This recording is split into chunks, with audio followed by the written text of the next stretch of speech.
একের পর এক টার্গেট কিলিংয়ে আতঙ্ক চট্টগ্রামে।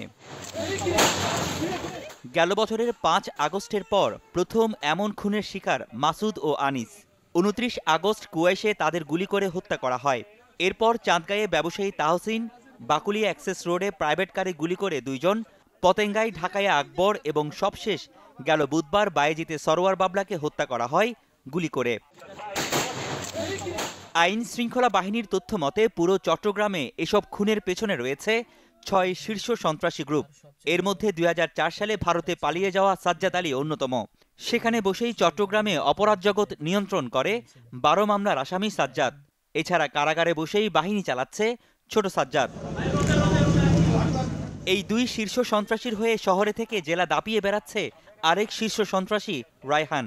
সাম্প্রতিক সব হত্যাকাণ্ডেই তার সরাসরি উপস্থিতির প্রমাণ পেয়েছে আইনশৃঙ্খলা বাহিনী।